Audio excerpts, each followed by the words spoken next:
안녕하세요. 사연에 빠지다의 DJ 민영입니다.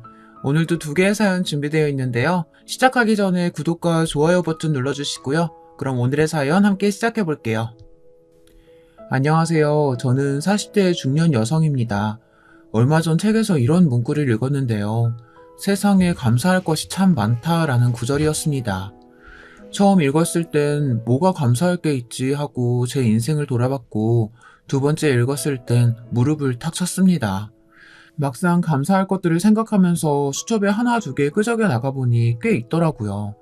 우선 건강하다는 점이 가장 감사하고, 딱히 큰 불운 없이 살아가고 있다는 점도 감사하게 느껴집니다. 경제적으로 여유로운 점 역시 마찬가지고요. 지금까지도 이 많은 것들을 누리고 있었으면서 왜 불평불만만 많았지라고 반성도 되더라고요. 그래서 저는 요즘 하루에 한 장씩 감사 일기를 쓰고 있습니다. 쓸 게 없을 것 같아도 하루에 한 장씩 감사 일기를 써 나가다 보면 저절로 삶에 감사하고 좋은 에너지가 들어오는 것 같더라고요. 오늘 사연을 써내려가게 된 이유도 사실 감사 일기를 적다 보니 생각난 이야기인데, 여러분들에게 꼭 들려드리면 좋을 것 같았습니다. 듣는 입장에서는 어떻게 받아들이실지 저야 모르는 일이지만, 그럼에도 제 이야기를 들으면 저와 동년배인 여성들을 포함해서 인생 선배님들도 많이 공감해 주실 것 같았어요. 글솜씨는 다소 부족하지만 이렇게 글을 끄적여 보면서 한번 제 마음속 이야기를 시작해 볼게요. 먼저 제 소개를 간략히 하자면, 할아버지 때부터 내려오는 가업을 운영하고 있습니다. 흑염소를 기르고 진액으로 만들어 파는 사업인데요. 주로 어르신들이 찾아주시고 온라인에서도 인기가 많아져 나름 경제적으로 탄탄한 부를 이뤘답니다. 물론 여기엔 저뿐만 아니라 저를 도와주는 직원들과 불철주야 열심히 일해주는 남편의 공도 컸고요. 하지만 제게는 결혼 후 저를 너무도 못살게 굴었던 두 사람이 있었습니다. 바로 시어머니와 시어머니보다 가끔은 더 얄미운 동서였습니다. 이 두 사람은 정말이지 한숨이 나올 정도로 저를 괴롭혀댔는데요. 우선 저희 시어머니는 소위 엘리트 대학을 나와 교수직을 잠깐 하셨고요. 자식 교육에 열성이 많으셔서 저희 남편과 아주버님, 서방님까지 모두 유학을 보내셨고요. 반면 시아버지는 시어머니와 달리 그다지 집안엔 별로 관심이 없으시고 밖으로 도시는 분이었습니다. 시아버지를 가감없는 단어들로 한마디로 정리하자면 술 좋아하시고 도박 좋아하시고 여자 좋아하시는 그런 분이었어요. 곱게 자란 시어머니를 낚아채듯 결혼하긴 했지만 막상 결혼 후엔 끊임없이 집 밖을 도신 거죠. 그러니 시아버지와 시어머니 사이가 그리 좋지 않으셨는데요. 그래서 집안엔 늘 이혼 이야기가 돌았다고 합니다. 남편도 어렸을 적부터 아슬아슬한 부모님의 관계로 인해 형성되는 집안 분위기가 무척이나 무서웠다고 하고요. 그런데 시어머니는 시아버지를 향한 마음이 진심이셨나 봅니다. 시아버지에게 굉장히 많은 상처를 받으셨다고 말하곤 했는데, 그래서인지 시아버지에게 받지 못한 사랑을 자식들에게 받으려고 애쓰시는 것처럼 보였어요. 니들이 날 안 보살피면 누가 날 보살피겠니? 내가 다른 건 몰라도 우리 자식들만큼은 정말이지 힘 닿는 대로 키웠어. 그러니 니들이 나를 챙겨야지. 시어머니는 심지어 제가 처음 시어머니를 뵙는 자리에서도 저에 대한 약간의 불만을 드러내셨습니다. 처음에는 환대하는 듯 하더니 갈수록 말의 방향이 이상하게 흐르더라고요. 우리 상철이는 정말 손 가는 데가 없는 애였어. 어릴 적에 얼마나 내가 뭘 좀 해주려고 해도 지가 척척 다 했거든. 그래서 그런지 나는 얘 키울 때가 제일 편했다. 넌 진짜 우리 상철이랑 결혼하게 된 게 정말 복 중에 복이야. 아마 결혼해서 마음도 몸도 편할 게다. 내가 장담할 수 있어. 아, 네. 저도 상철 씨 같은 사람이 배우자가 되어서 행복해요. 그래야지. 그나저나 너는 대학을 어디 나왔다고 했지?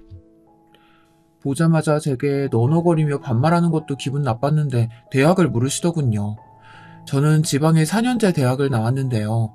저희 지역에서는 그래도 잘 알려진 대학교였음에도 그 대학교를 말씀드렸더니 거기에 시어머니의 표정이 차가워졌습니다. 공부를 많이 안 했나 보네.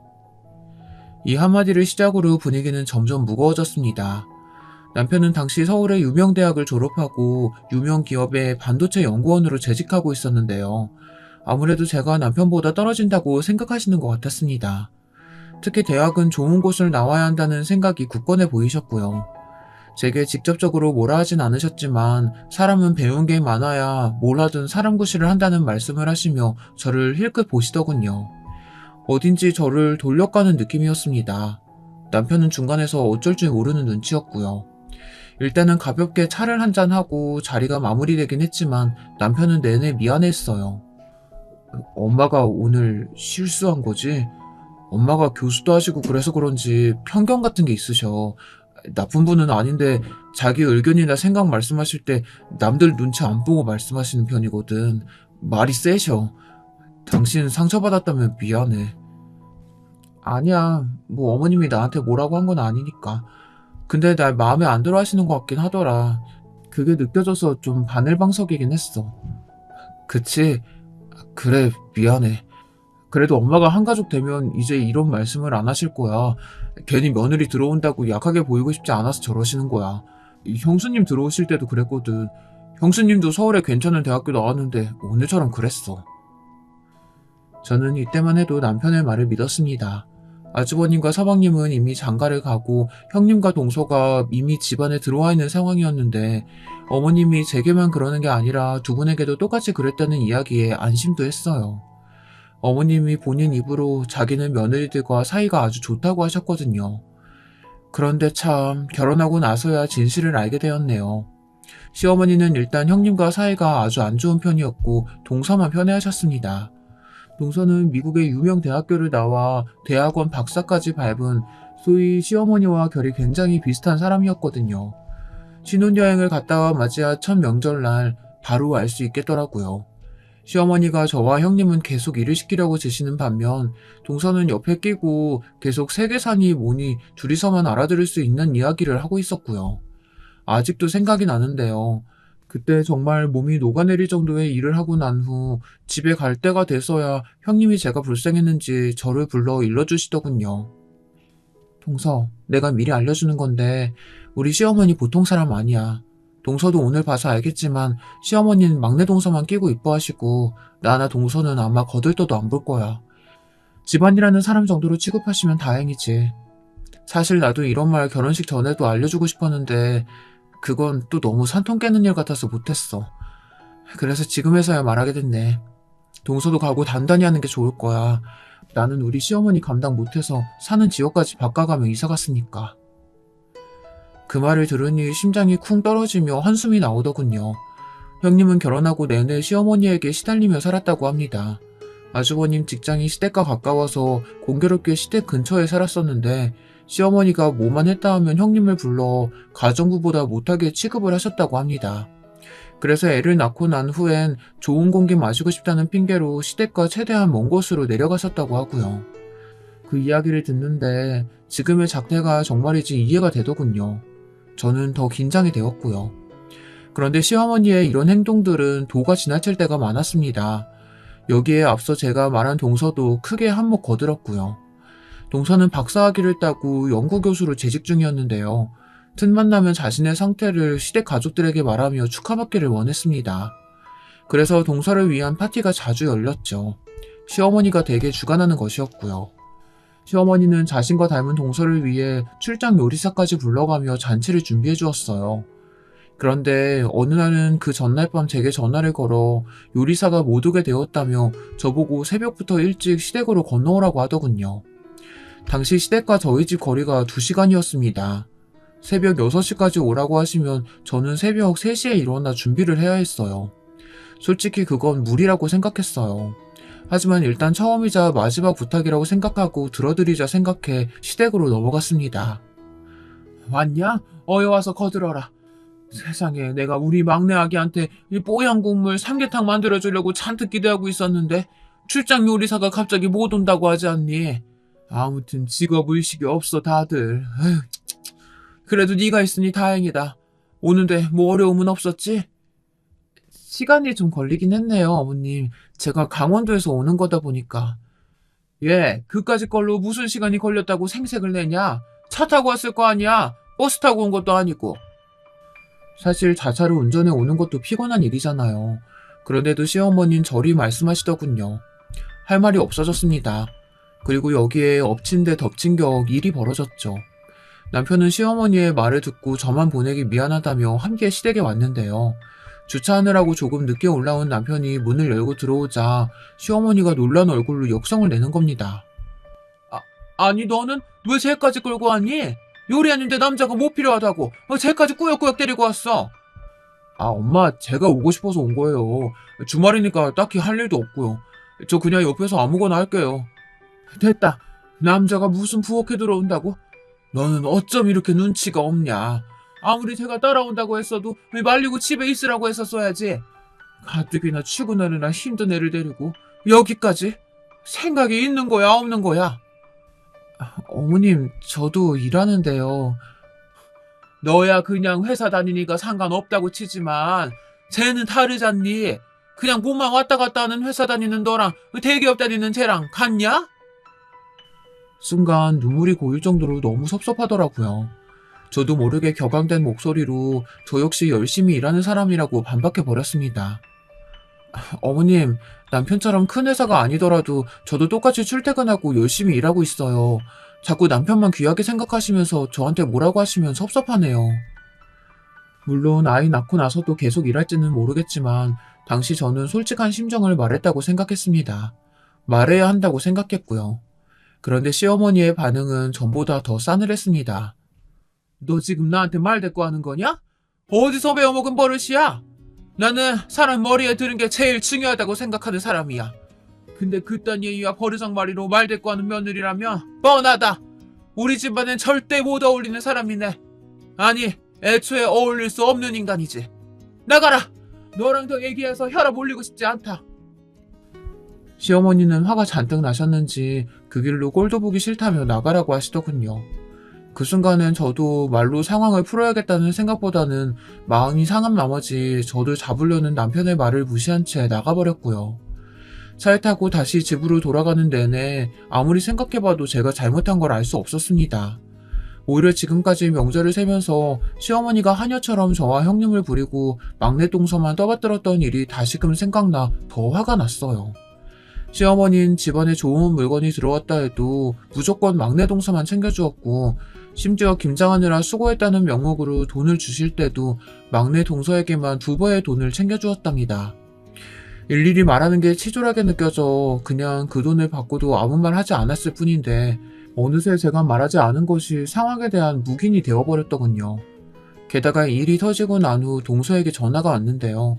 너무 기막힌 말을 줄줄 내뱉더라고요. 형님이 심하셨어요. 왜 그러셨어요?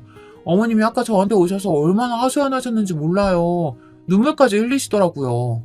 형님도 아시다시피 우리 어머님, 아버님 때문에 고생 많이 하신 거 아시잖아요. 아버님 요즘도 집에 잘 안 들어오신다는데 가뜩이나 심란하신 어머니한테 그러시면 어떡해요. 동서, 상황에 대해 잘 모르면 말하지 말지. 동서는 시어머니 얘기만 일방적으로 들은 거잖아. 형님 얘기 들을 게 뭐 있어요. 솔직히 둘째 아주버님이 잘난 대학 나온 거 맞고 직장도 훌륭하신 거 맞잖아요. 형님은 염손이 뭐니 그런 거나 하고 그럼 형님이 어머님 생각해서라도 아주버님을 데려오지 마셨어야죠. 그리고 형님 혹시 저한테 질투하셨어요? 어머님이 아까 그러는데 저만 자꾸 챙기는 것도 섭섭하다고 했다면서요? 제가 어머님하고 아무래도 대화가 잘 통하다 보니 어쩔 수 없는 부분인데 뭘 그런 걸로 사사롭게 질투하고 그러세요. 사람이 너무 그런 작은 걸로 질투하고 그러면 쪼잔해 보여요. 뭐? 동서, 말 다 했어? 내가 무슨 동서를 질투해. 나는 단지 어머님한테 실망스럽고 화나는 부분이 있어서 거기에 대해 솔직하게 말씀드린 것 뿐이야. 동서한테 질투 같은 감정 전혀 없다고. 있으면 있다고 말씀하세요. 그래도 괜찮아요. 뭐 이제 와서 숨기려고 하세요. 그리고 저도 말 나온 김에 솔직히 말하면 어머님은 형님들과 대화가 안 통해서 답답하다고 하세요. 정치 얘기니 국제 외교 이야기니 이런 이야기들 형님들과는 할 수가 없으니까요. 저도 그래요. 그런 기본적인 상식이나 지식을 공유할 수 없는데 어떻게 어머님이 형님들을 이뻐하실 수 있겠어요? 사람 기분을 확 구기는 말이었습니다. 듣다 열이 받아 저는 전화를 그냥 끊어버렸어요. 들으면 들을수록 들을 가치가 없는 얘기더라고요. 자기를 질투한다는 식의 이야기에 더더욱 기가 찼습니다. 남편에게 말했더니 남편도 고개를 설렁설렁 내젓더니 동서가 원래 집안에 들어왔을 때부터 은근히 특권의식을 가지고 있었다고. 시어머니가 자기를 이뻐한다는 사실을 알고 나선 그걸로 첫째 형님까지 부려먹으려고 했다고 하더군요. 서방님과 시어머니를 제외한 집안 식구들을 대놓고 무시하고요. 얼마나 심했는지 몰라. 가끔은 저런 막말하는 머리로 어떻게 박사까지 땄을까 싶다니까. 머리는 좋을지 몰라도 사람 인성은 정말 바닥이야. 저번에 형한테 영어로 된 신문 같은 거 보여주면서 해석해보라고 하더라니까. 형이 어쩔 줄 몰라 하니까 대놓고 깔깔대고. 아, 진짜 못 배워먹었어. 정말 동서가 그렇게까지 했다고? 나는 몰랐네. 나 이제 동서 이런 식으로 행동하는 거 더는 못 봐주겠어. 시어머니도 문제지만 동서도 문제야. 이런 식으로 가다간 정말 집골이 개판 나겠어. 동서가 마음대로 하는 게 아무 문제 안 되는 판국이 될 거라고. 전 남편 말을 듣고 보니 더욱 화가 치밀어 올랐어요. 동서가 좋은 집에서 자라 미국 유학을 다녀오고 박사 학위를 딴 건 본인 노력이라 치고 인정하지만 그렇다고 해서 시댁에 와서 손이 동서들이 일하는 걸 보고도 가만히 있는다거나 손에 물 한 방울 안 묻히려고 하는 건 너무 얄미운 행동이었습니다. 그리고 누가 동서에게 그런 특권의식을 허락했나요? 저는 그 다음부터는 동서나 시어머니를 대할 때 태도를 완전히 달리하기로 마음먹었습니다. 마침 기다렸다던 듯 추석이 다가오더라고요. 저는 마음을 단단히 먹고 시댁에 갔고 평소처럼 요리를 한 후 동서에게 설거지를 같이 하자고 했어요. 시어머니가 동서를 시키지 말라고 할 줄 알았지만 알면서도 무조건 같이 해달라고 말했어요. 그랬더니 동서 반응은 가관이었죠. 어머, 형님 지금 저 시키려는 거예요? 제가 왜 이런 잡일을 해야 돼요? 잡일이라는 말에 귀가 찼습니다. 그럼 지금까지 그 잡일들을 아무렇지 않게 저와 큰형님에게 시켰다는 말이지 않습니까? 큰형님도 동서의 말을 옆에서 듣더니 상당히 기분 나빠하셨습니다. 하지만 습관처럼 큰형님은 아무 말씀 못하고 애꿎은 손걸레만 쥐어뜯고 계시더라고요. 시어머니는 여기서 또 나서셨습니다. 얘, 너 지금 누구 잡는 거냐? 설마 네 동서 잡는 거야? 얘는 귀한 앤데 너 무슨 생각으로 그런 일 시키려고 드는 거야? 사람이라고 다 같은 사람이 아니야. 돼지도 등급이 있는데 네가 얘랑 같은 등급이라고 설마 생각하는 건 아니지? 우리 집안에도 엄연히 신분이 있고 체계가 있다. 그 설거지 같은 잡일은 네가 해. 나랑 대화 통하는 사람은 얘밖에 없으니까 난 우리 둘째 며느리 필요해. 아가야, 얼른 와라. 기분 많이 상했지? 네, 어머님 제 마음 알아주셔서 감사해요. 저 정말 형님 무서워서 못 살겠어요. 진짜 이때 정말 돌아버리는 줄 알았습니다. 역시나 지금껏 가만히 있던 남편도 열받았는지 시어머니한테 나서서 할 말을 하더군요. 설거지하는 사람 따로 있고 어지르는 사람 따로 있냐며 지금 자기 와이프를 무시하는 거냐면서요. 그러자 시어머니는 사색이 되어서는 망치로 얼굴을 맞은 듯한 표정이 되더군요. 자신이 지금껏 그렇게 손 하나 안 대고 귀하게 키웠던 아들인데 그런 아들이 저렇게 꼬박꼬박 할 말 다 하며 제 편을 드는 것이 그렇게 충격이었나 봅니다.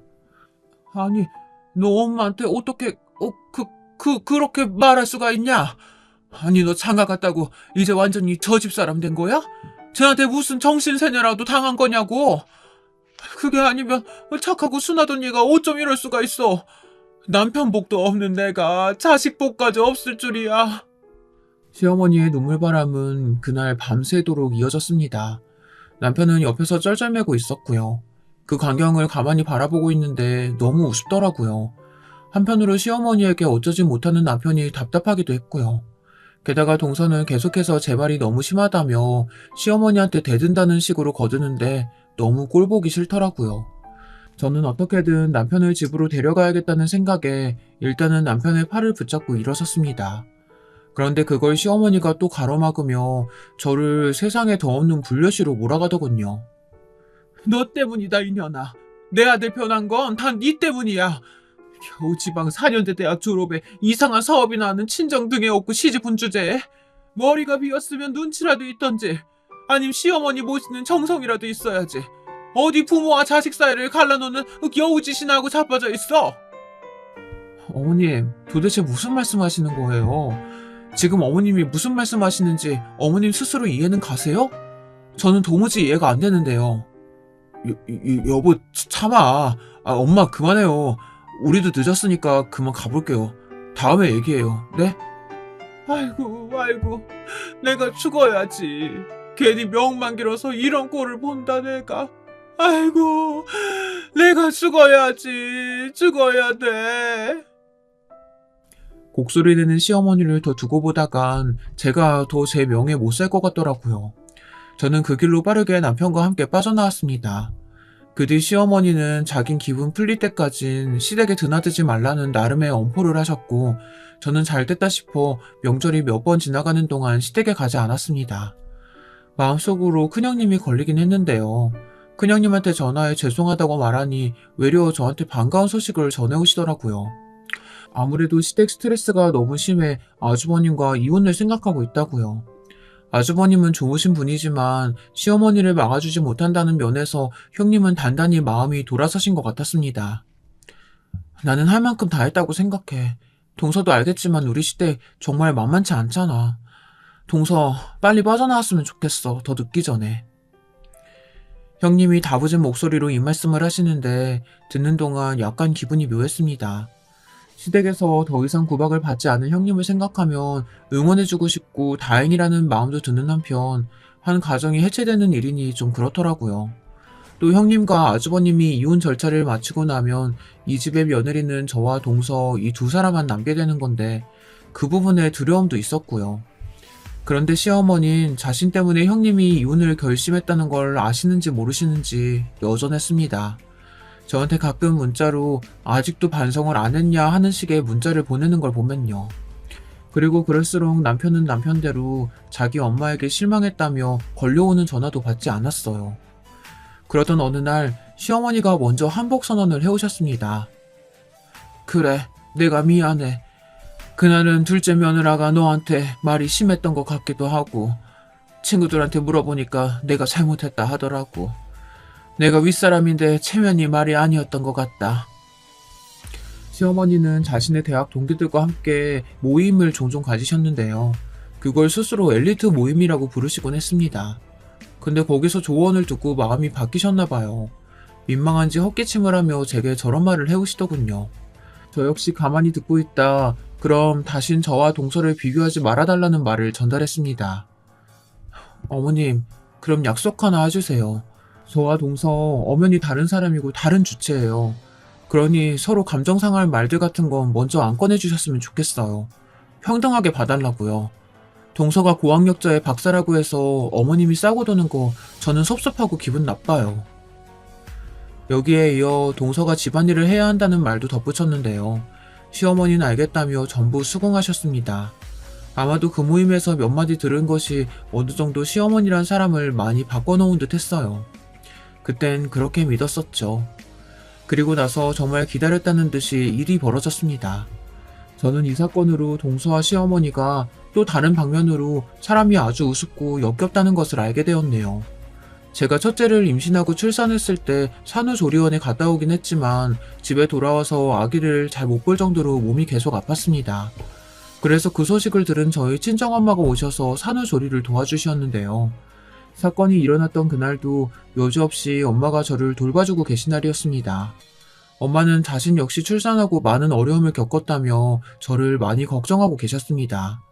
죽도 끓여주시고 계속해서 열을 체크해주시면서 발을 동동 구르셨죠. 또 저희 집 가업이 흑염소 진액과 건강식품을 판매하는 일이었기에 이 시기 엄마가 회사 제품들을 많이 갖다 주셨어요. 혹시나 뼈가 시리거나 아플 때 먹으라고 하면서요.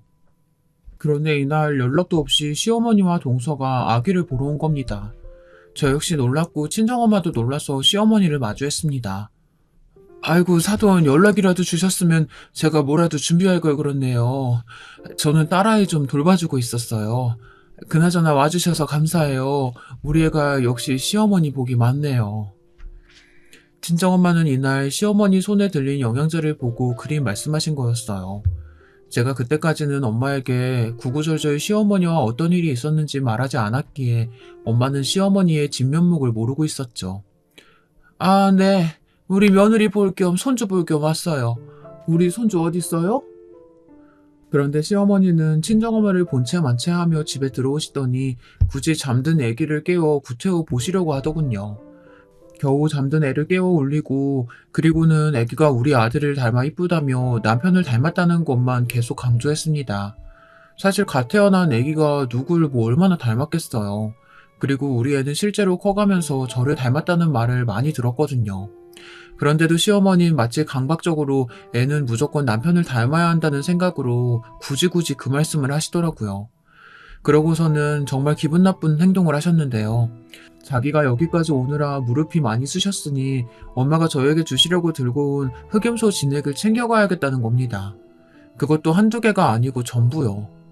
친정엄마가 당황해서 사돈에게는 더 넉넉한 양으로 따로 드리겠다고 말씀했지만 시어머니는 끝끝내 고집을 부리시더군요.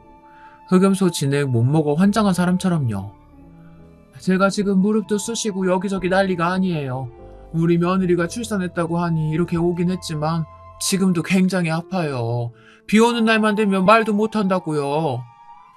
아, 그런 어려움이 있으셨군요. 네, 그럼 드려야죠, 사돈. 엄마는 난처하신 기색이었지만 달라고 하니 어쩔 수 없이 주셨어요. 막상 아이 낳고 시달려 앓고 있는 사람은 저인데 기력 쌩쌩한 분이 와서 저렇게 실속을 챙기고 가려더니 어이가 없더라고요. 근데 시어머니가 옆에서 진액을 바리바리 챙겨가는 것을 보더니 같이 따라온 동서 역시 손을 드는 겁니다. 형님, 저도 여기 배즙 몇 개 가져가도 되죠? 제가 요즘 감기를 달고 살거든요. 날씨가 추워져서 그런지 배즙이 너무 땡기더라고요. 여기 마침 딱 있으니 너무 반갑네요. 뭐 형님 집안에서 파는 제품이니까 믿을만 하겠죠? 참고로 동서는 형식 차원에서 전달해주는 출산 선물도 사오지 않았습니다. 빈손으로 와서 배즙만 얻어가는 거였어요. 근데 시어머니가 챙겨가는 걸 보더니 자기도 욕심이 생겼나 봐요. 뻔뻔하게 저렇게 말하더군요. 저희 친정엄마는 여기서 원하면 더 주겠다고 말씀을 덧붙이셨고요. 엄마는 정이 많아 원체 남들에게 주는 걸 좋아하시는 성격이었고 그 때문에 여러 군데 봉사도 다니시는 분이었습니다. 그리고 제 시댁 식구이고 하니 저를 위해 더 챙겨주셔야겠다고 생각하신 거겠죠.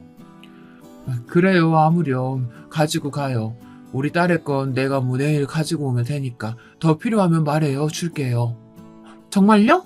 형님 어머님 너무 좋으시다. 그럼 저 한 박스만 더 부탁드려도 될까요? 저희 친정엄마도 요즘 자꾸 관절이 약해지셨다는 말씀을 하시더라고요. 그럼요, 드릴게요. 원래 나이가 들면 뼈마디도 시리고 걷는 것도 전 같지가 않아져요. 딸을 통해 가져갈 수 있게 두세 박스 갖다 놓을게요. 어머님 많이 챙겨드려요. 너무 감사해요. 형님 덕분에 이런 호사를 누리네요, 제가. 솔직히 전 친정엄마의 이런 호의를 감사하다는 말 한마디로 퉁치고는 나가버리는 동서가 너무 얄미웠습니다. 동서는 그렇게나 배즙을 많이 챙겨가면서도 저에게 따로 전화조차 하지 않았어요. 오히려 아파하는 저를 보며 자기도 아이 낳을 때 힘들었다고 곧 회복된다는 등 엄살이 심하다는 말을 늘어놓더군요. 기분만 잡쳤죠. 그에 전 다음에 동서가 오면 절대 배즙은 주지 않겠다고 속으로 마음먹었어요. 남편은 그날 일을 듣곤 한숨을 푹 쉬었습니다. 괜히 장모님께 죄송하다면서 자기가 저희 집에 더 잘하겠다는 말을 하더라고요. 그러던 중 동서가 다다음 날 귀신같이 또 찾아왔어요. 뭐 때문이었을까요? 예상하셨겠지만 네, 배즙 때문이었습니다. 저는 동서가 이렇게 공짜를 좋아하는 줄은 몰랐네요. 동서는 오자마자 배즙을 찾았고 어디 있냐 묻더군요. 제가 모르는 척 무슨 배즙이냐고 묻자 당황해했죠.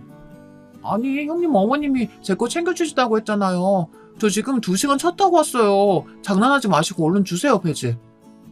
동서, 내가 무슨 이런 걸로 장난을 해. 배즙 없어. 아마도 친정엄마가 깜빡하신 모양이야. 엄마가 요즘 바쁘시거든, 사업 때문에. 나중에 들어오면 따로 챙겨줄게.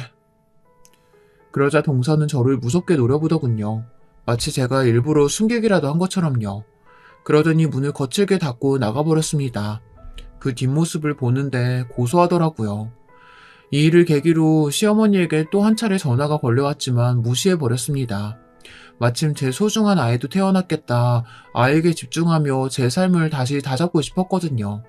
남편 역시 회사에서 한 차례 승진했고 집도 아이를 위해 더 넓은 평수로 가기 위해 준비를 했습니다.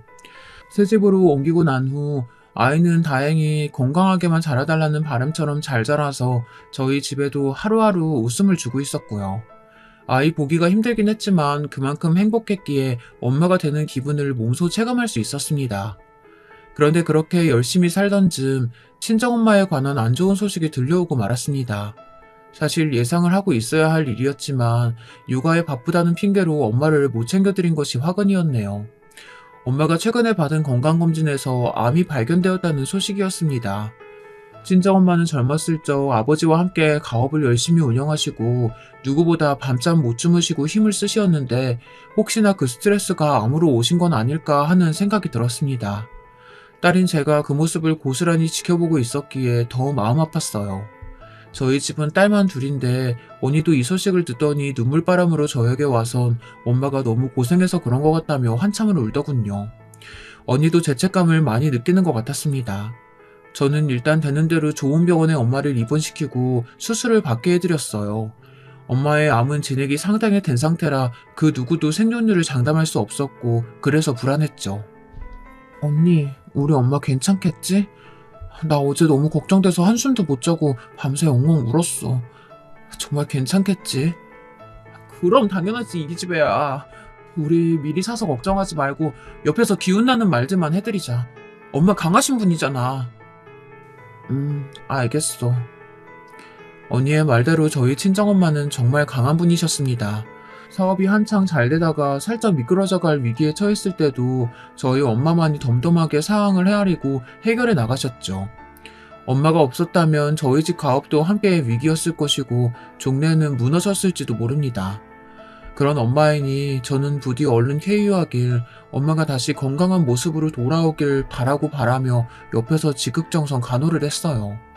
그러면서 이때 아이를 돌보는 건 남편이 많이 도와주었는데요. 남편은 당시 이직을 준비 중이라 집에서 쉬고 있었어요. 엄마가 아프다고 하자 자신이 그럼 아이를 볼 테니 신경 쓰지 말고 엄마 병간호에 집중하라고 하더군요. 이 시기 전 남편이 정말 든든했습니다. 그리고 남편의 말대로 아이는 걱정하지 않으며 엄마에게만 신경 쓸 수 있었죠. 엄마는 자신 때문에 아이를 혼자 두는 것 아니냐며 걱정하셨어요. 아이고, 나 때문에 너 괜히 여기 와서 생고생하고 있는 거 아냐? 나 아픈 게 뭐 대수라고 여기까지 와서 병간호를 하고 있어. 참. 엄마는 내 산후조리도 해주고 나 힘들 때 옆에서 가장 많이 챙겨주고 돌봐준 사람이잖아. 근데 내가 엄마한테 이 정도도 못해줘? 당연한 거 하는 거니까 그런 걱정이랑 말고 좋은 생각만 해. 나을 생각 같은 거. 알겠지? 그리고 남편이 아이는 집에서 많이 챙겨주고 있어. 그래? 아이고, 우리 사위 든든하네, 든든해. 내가 낳으면 정말 크게 감사 표시라도 해야겠다. 친정엄마는 아프신 와중에도 남편이 기특하다며 고마워하셨어요. 꼭 나와서 밥이라도 사주고 싶다고 그런 말씀을 하셨죠. 저희 가족이 모두 한데 모여 기도를 한 덕분인지 생존율이 낮던 엄마의 암은 점점 치유가 되기 시작했습니다. 엄마는 항암 치료를 이겨내셨고 더더욱 꾸준히 좋아지는 상태를 보여주셨어요. 저와 언니 아빠는 엄마를 보면서 그제야 조마조마한 마음을 덜어낼 수 있었죠. 저도 아이 돌보기에 더 집중할 수 있었고요. 그런데 여기서 일이 터진 겁니다. 제겐 왜 그리 많은 삶의 질곡들이 존재했는지, 왜 그래야만 했는지 이해할 수가 없네요. 제가 친정엄마의 간호를 하는 동안 시어머니가 몇 번 저희 집에 드나지셨나 봅니다. 남편 밥을 챙겨주러 오신 건데 올 때마다 집안일이며 뭐며 잘 안 되어 있는 모습을 보고 한숨을 푹 쉬었다고 해요. 그러면서 남편에게 제가 도대체 저희 친정엄마에게 언제까지 매달려야 하냐고 물었다고 하네요. 아니, 솔직히 말해 걔 엄마가 아픈 건 나도 안타깝게 생각하지. 나한테 집도 챙겨준 양반인데. 근데 아니 그렇다고 해서 며느리가 굳이 병문안도 아니고 매일 거기 병실에 틀어박혀 효녀심창 노릇한다는 게 말이나 되니? 그것도 남편 밥이며 살림이며 다 내팽개치고? 나는 이해가 안 된다. 우리 때는 상상도 못할 일이었다고. 예, 너 걔한테 전화해서 당장 집으로 들어오라고 해라. 안 그러면 이혼이라고 똑부러지게 말을 하라고. 아, 엄마 어떻게 그래요. 장모님이 얼마나 저한테 잘해주셨는데. 엄마, 장모님 지금 정말 심각하시대요. 뭐 그냥 와이프랑 시간 갖게 두세요. 제발요. 전처럼 괜히 갈등 일으키지 마시고요. 아니 그게 말이 되는 소리니? 나는 그렇게 못해. 며느리는 엄연히 출가 외인인데 당사자가 그걸 모르고 있으면 안 되지. 그 끝에 시어머니는 직접 저에게 전화를 거셨고 헐레벌떡 택시를 타고 집에 도착했을 땐 소파 위 엄한 표정으로 앉아있는 시어머니를 볼 수 있었습니다. 낮이었던지라 아이는 학교에 갔고 남편은 없었네요. 어머님, 무슨 일 있으세요? 너, 네 엄마 병수발 얼마나 더 할 거니? 네? 얼마나 더 할 거라뇨? 엄마 나으시기 전까지는 저랑 언니가 번갈아 가며 할 생각인데요. 뭐? 아니, 넌 그럼 자식이고 남편이고 다 내팽개치고 거기에만 매달릴 작정이라고? 네가 정신이 있는 애야 없는 애야? 막말로 네 엄마가 살아있을 거란 보장도 없는데 못하러 그러냐고? 소득 없는지 그만하고 집에 그만 들어와 앉아라. 다시 내 아들 밥도 잘 챙기고 아내인 네 노릇을 하란 말이야.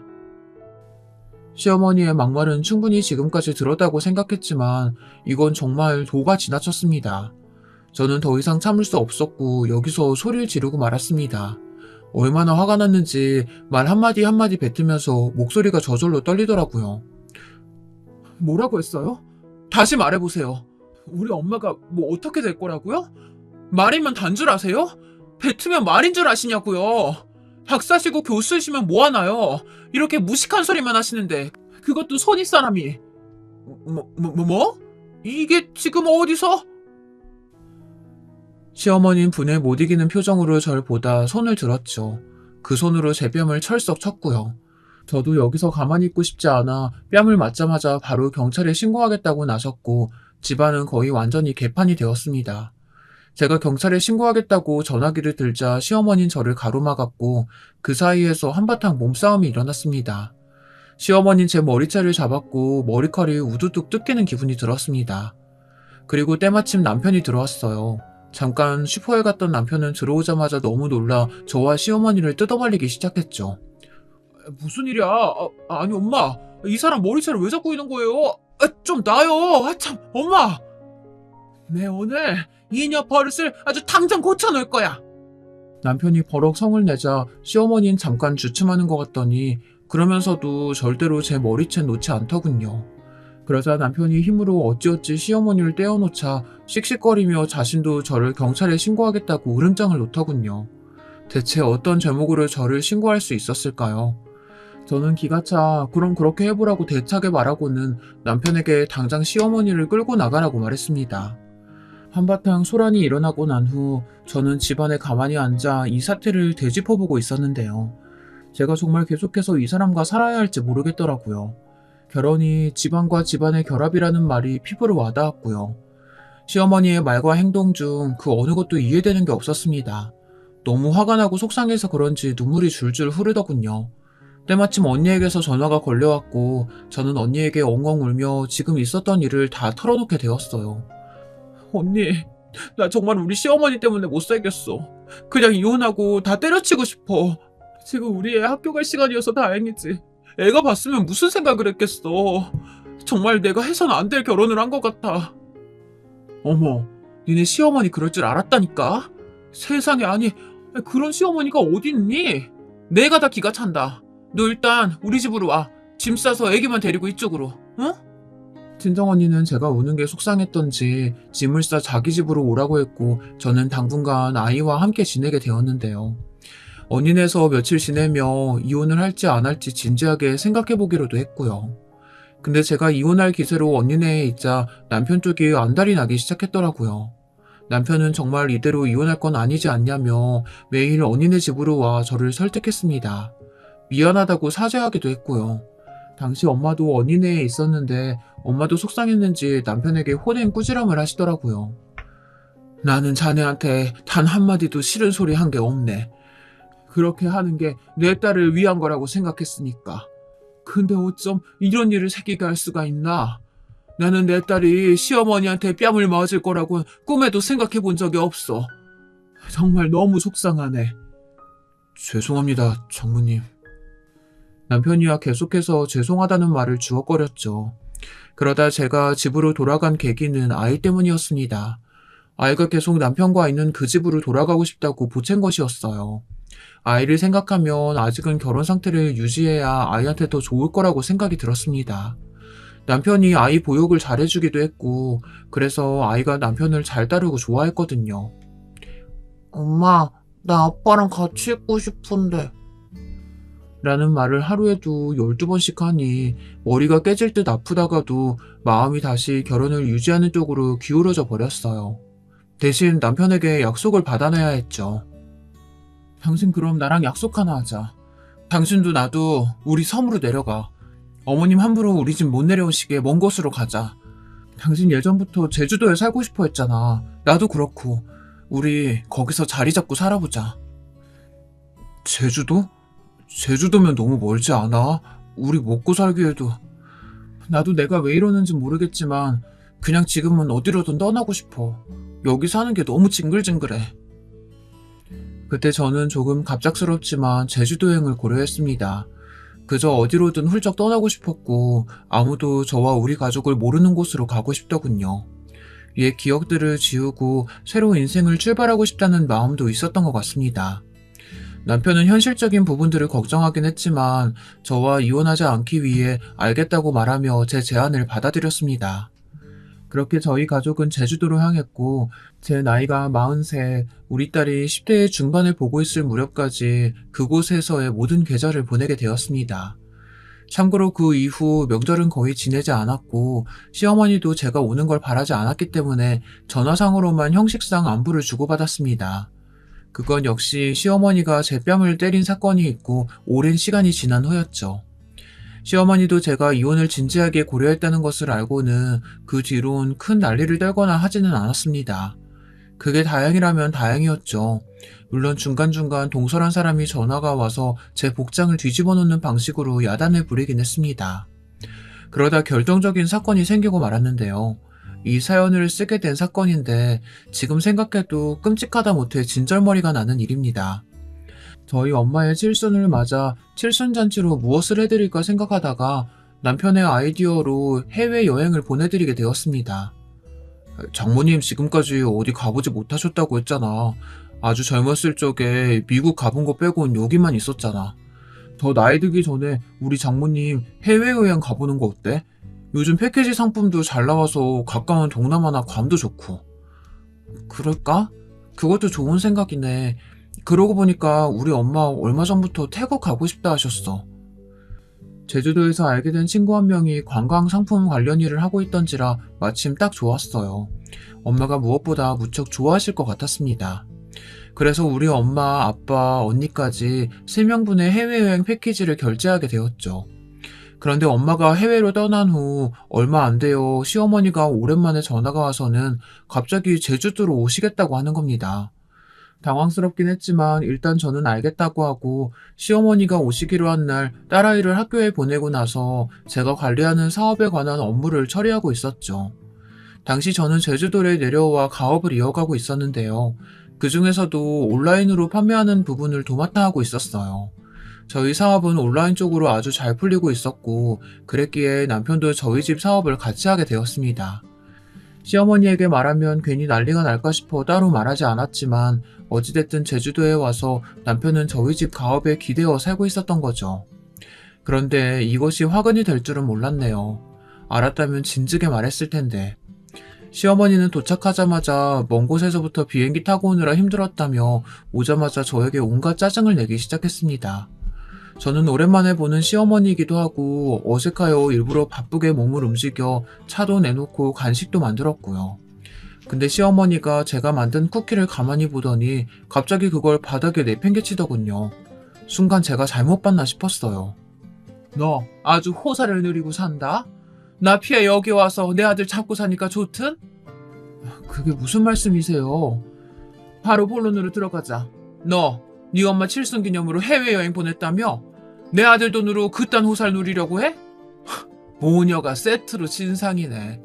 내 아들 갈수록 말라가는 거 보기 안쓰러워 죽겠는데 뭐? 안 걸렸던 노인네를 언제 죽을지 모르는 노인네를 해외여행까지 보내? 네가 제정신이냐?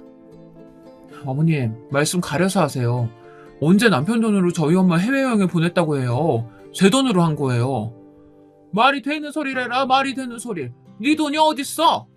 시어머니는 역시나 남편이 우직하게 일을 한다고 생각하고 있었고 제가 그 돈으로 해외여행을 보내드렸다 생각하더라고요. 정말 웃겼습니다. 남편이 제주도에서 일을 하면 무슨 일을 할 수 있을까요?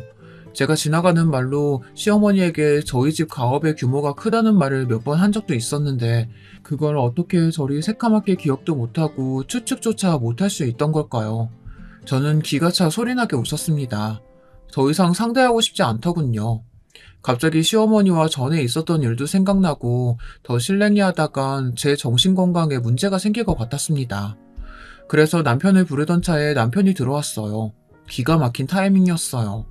시어머니는 못된 그 손버릇을 버리지 못했는지 제가 눈 똑바로 뜨고 제 돈으로 계속 해외여행을 보냈다고 하자 거짓말을 한다며 또 손을 치켜들었거든요. 거짓말 좀 하지 마라.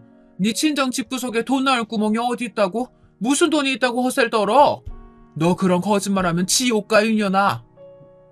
시어머니는 거짓말을 한다는 요량으로 제 뺨에 손을 또 올렸습니다. 이것으로 두 번째였습니다. 저는 더 봐줄 의향이 없었어요. 그래서 저 역시 손을 들었고 이때 남편이 들어왔습니다. 엄마, 그러지 좀 마 제발. 나 와이프 도움받아 사는 거란 말이야. 아니, 우리 아들 그게 무슨 말이야? 나 우리 와이프 가업하는 거 돕고 있다고. 그게 우리 집 유일한 생계 구멍인데 엄마 자꾸 왜 이러는 거야? 정말 아들을 이혼시키고 싶어 환장했어? 남편의 폭로에 시어머니 얼굴은 보기 좋게 시퍼래졌습니다. 믿기지 않는지 정말이냐고 계속 되묻더라고요. 그 얼떨떨한 얼굴이 참으로 보기 좋았습니다. 남편은 나중엔 말을 하다 울면서 제발 그만 좀 하라고 애원조로 말했습니다.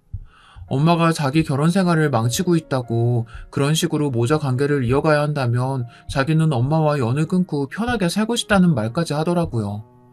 남편의 진심이 묻어나오는 말에 저 또한 울컥했습니다.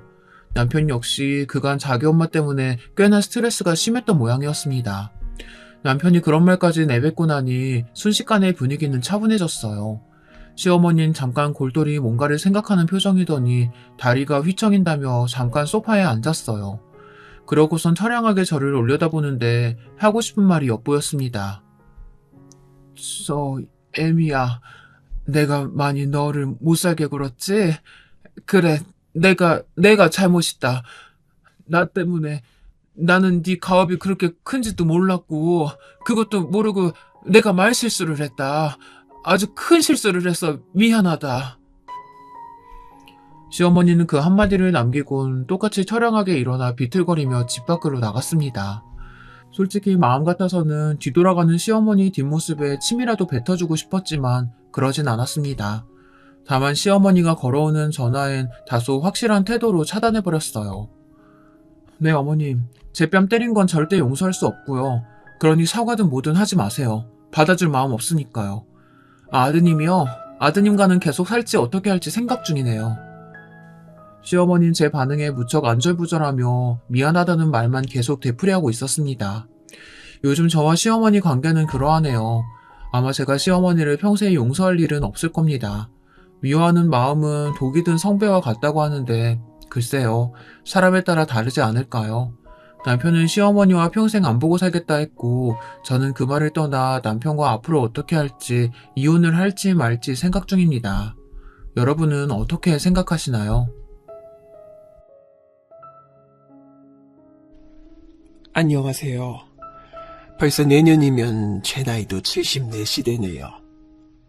언제 이렇게까지 살아올 줄 알았겠어요. 다들 그렇지 않나요? 바쁘게 자식 키우면서 살다 보니 그냥 훌쩍 그렇게 나이를 먹게 된 듯하여 생각이 늘상 많아지는 것 같아요. 그런데 제가 지금부터 하는 얘기는 왠지 좀 두렵게 느껴지기도 합니다. 지금 절 괴롭히는 것은 자식이고 결국 자식욕을 하려면 부모인 저부터가 제 얼굴에 침 뱉기가 아니겠어요. 그래서 몇 번이나 망설였지만 달리 방도가 없어요. 좋은 말도 위로하는 말도 딱히 기대하진 않을 테니 그냥 들어만 주세요. 저에겐 아들 셋이 있고 애들 성격이 참 각각 달라요. 한 배에서 나온 자식들끼리 어쩜 이렇게 다른 건지 맨날 신기하다는 생각만 들었어요. 그런데 보통은 거의 장남이 집안 재산이라고들 하잖아요. 엄마 말 잘 듣고 효자고 이런 말들이 따라가게 되는데 전 이것까진 바라지도 않았습니다. 그런데 난생 처음 낳아본 내 아이가 이렇게 우유부단하고 제 속을 썩일 줄 몰랐어요. 우리 남편은 군인 출신이라서 꽤 성격도 거칠고 센 편인데 이 녀석은 절 닮은 건지 맨날 제 치마 꽁무니에만 매달려서 답답하게 하더라고요. 솔직히 7, 8살 무렵에는 애들은 다 그런 줄 알았습니다. 엄마, 나 화장실 가도 돼? 화장실 갔다 오고 싶은데 엄마가 허락해줘야 갔다 올래. 빨리 말해줘. 화장실 가봐라. 이런 걸 답답하게 묻고 있는 아들이 이해가 안 돼서 당시에 저도 달래기도 하고 야단도 치면서 말했어요. 상훈아, 그런 걸 뭐 엄마한테 일일이 물어. 너 엄마가 가지 말라고 하면 안 갈 거야? 그러지 말고 그냥 편하게 갔다 오라고. 그러면 애가 삐져서는 아주 묘하게 구는 거예요. 입은 대빨 나와가지고 다리를 오므리고 서서는 아주 꾸질하게 비비 꼬고 있더라고요. 딱 봐도 이건 소변을 잡는 거잖아요. 그러니 저도 다시 어르고 달래면서 그냥 다녀와라 했었는데요. 나중에는 글쎄 급기야 학교에 다니게 되어선 사고를 치고 말았답니다. 당시 얘네반 선생님이 저한테 전화를 해서는 얼마나 호되게 야단을 쳤는지 몰라요. 어머니, 상훈이 벌써 2학년인데도 화장실 하나 갈 줄 몰라서 맨날 저한테 물어봐요. 아침에 친구랑 장난치는 걸 제가 좀 야단쳤더니 이번에는 안 가고 꾹꾹 참은 거 있죠. 수업 시간에 얼굴이 시뻘개지면서 애가 막 눈물이 그렁그렁 하길래 전 큰일이라도 난 줄 알았어요. 그런데 글쎄 그 자리에서 소변을 지리지 뭐예요? 상훈이는 학기 초부터 지금까지 계속 저한테 화장실 가도 되냐 마냐 묻고 제가 바빠서 대답할 틈이 없거나 뭐 일이라도 생기면 저렇게 참는다니까요? 선생님은 엄청 흥분하셔서는 이거 치우느라고 얼마나 힘들었는 줄 아냐며 화를 내시더군요. 저는 갈아입을 옷을 갖고 와서는 고개도 못 들고 그냥 그렇게 야단을 맞고 있었어요. 아무리 봐도 아들의 이런 모습이 이해 안 가니 주변 학교 엄마들한테 소개를 받아가지고 어디 상담도 다니고 그랬어요. 한약도 먹여보고, 그때는 뭐 심리치료나 그런 게 없었잖아요. 그러니 그냥 병원 가서 넋두리를 하며 털어도 보고 큰 병원 가서 검사도 해보고 하여튼 그랬답니다. 헌데 한 가지 이때 저를 방해하는 게 있었으니 바로 남편이었어요. 사내 자식이 말이야. 아니 대체 왜 저렇게 찌질하게 구는 거야 저 녀석은. 아직까지도 화장실 못 가고 저렇게 지리고 다니고 툭하면 지 엄마 폭에 매달려서는 저건 남자로 태어나면 안 됐어. 기집애로 태어났었어야지. 아니 기집애로 태어났었어도 저건 문제야. 누가 저런 걸 데려가려고 하겠냐고. 아유, 아주 보기만 하면 내가 속이 끓어올라. 이렇게 보시는 대로 우리 남편은 본인이 느끼는 바를 그대로 아들 앞에서 표출해버렸답니다. 큰아들은 크게 사고를 치는 건 아니어도 자잘하게 우리를 신경 쓰게 하는 게 많은 아들이긴 했어요. 근데 또 그만큼 세심하고 아주 예민하게 반응하는 애라 저런 소리를 지 아빠한테 듣고 나면 애가 잠을 못 자는 거예요. 그러면 밤새 또 뒤척거리면서 화장실을 가도 되냐 어쩌냐 하면서 저를 슬그머니 깨우고 아주 미쳐버리겠는 거예요. 상훈이 너 제발 그만하고 그냥 갔다 와. 한 번만 더 엄마 깨우면 엄마 가만 안 있어. 회초리로 때릴 거야. 이때는 저도 낮에 애 문제로 남편이랑 싸운 데다가 한창 뛰노는 아들들 돌보느라 지쳐 있었어요. 겨우 잠든 저를 그 새벽에 또 깨워가지고 묻고 있는 아들놈을 보니까 부하가 치밀었던 거고요.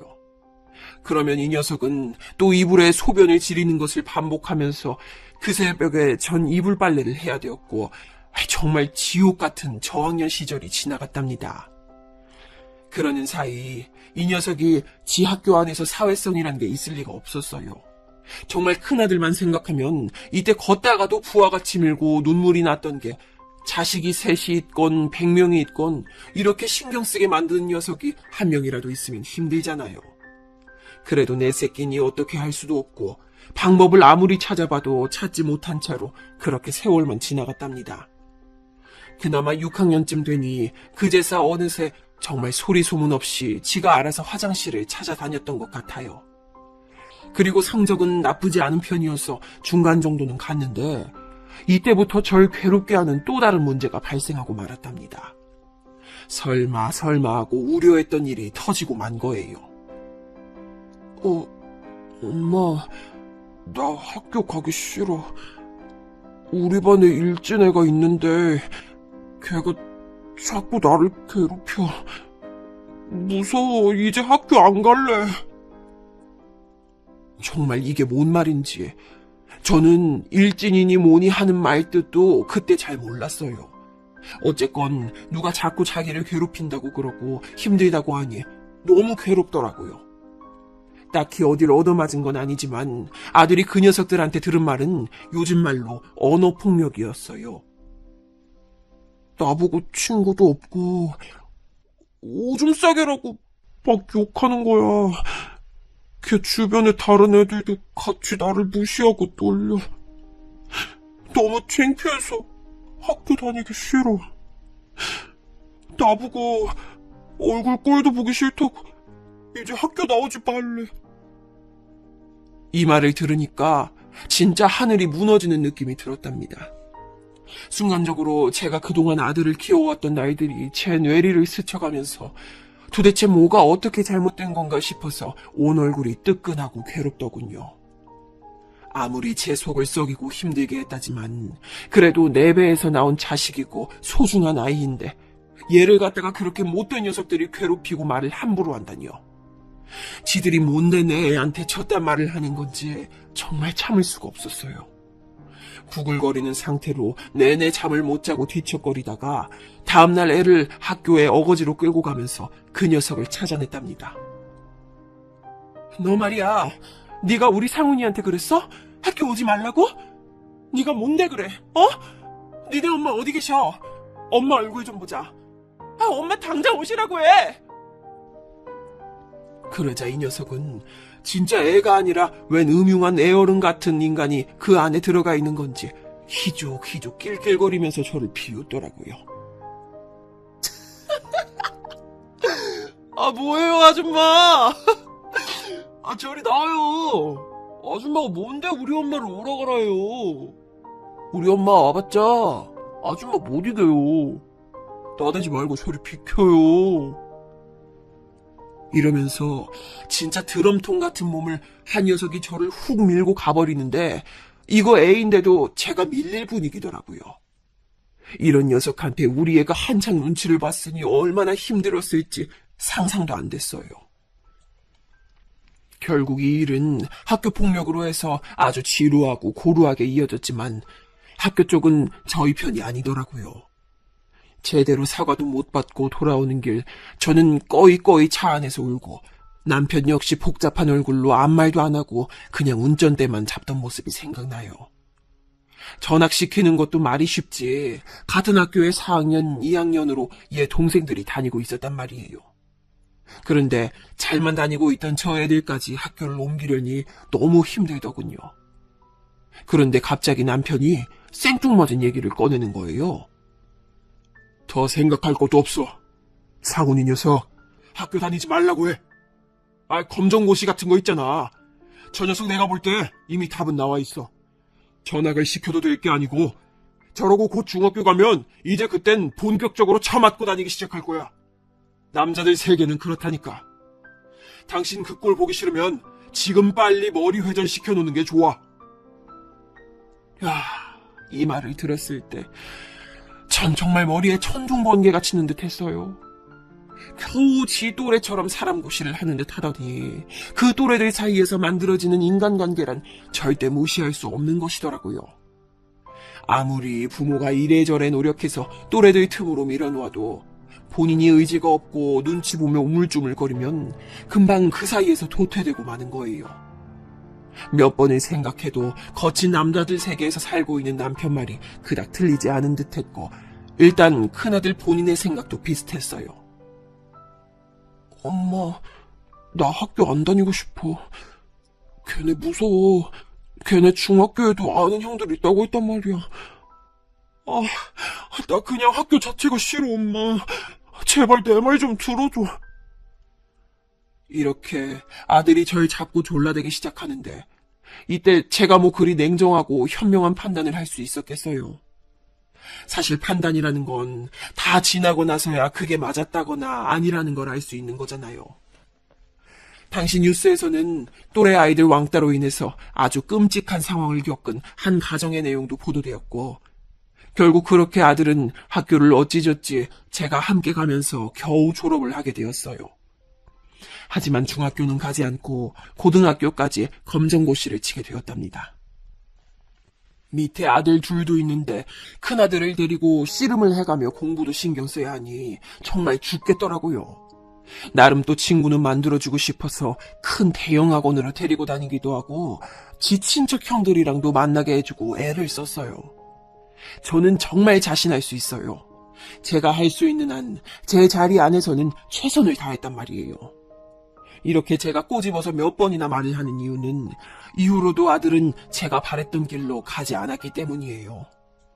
머리가 클 만큼 커서 움직이는 자식의 발걸음이란 더 이상 부모가 어떻게 할 수가 없어요.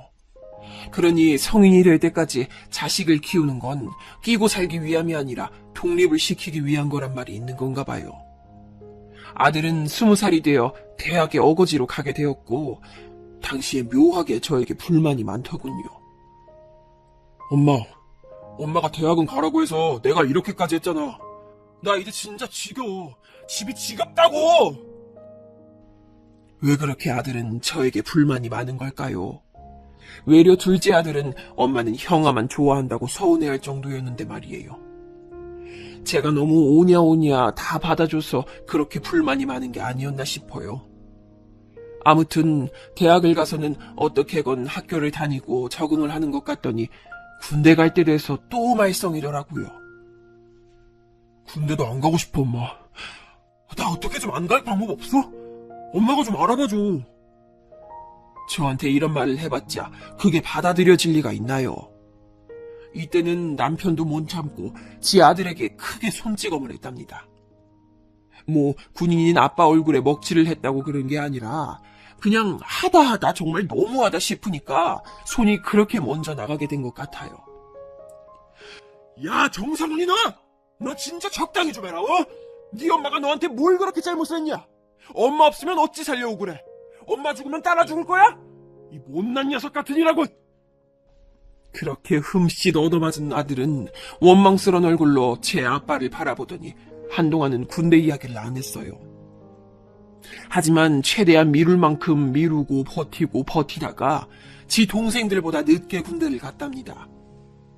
생각해보면 정말 너무 미안한 게 근형이 이렇게 제 속을 뒤집어 엎을 때 둘째와 막내는 정말 알아서들 큰 느낌이에요. 특히 둘째 아들은 아주 애가 눈도 부리부리하고 이쁘장하게 생겨서 늘 주변에서 연예인 시키지 뭐하냐고 할 정도였거든요. 하여간 이래서 씨는 공평한 거야.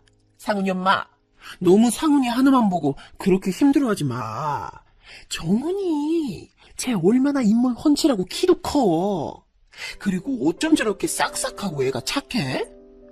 저런 아들 있으면 뭐 딴 아들이 속썩여도 그럭저럭 참고 사는 거지 뭐.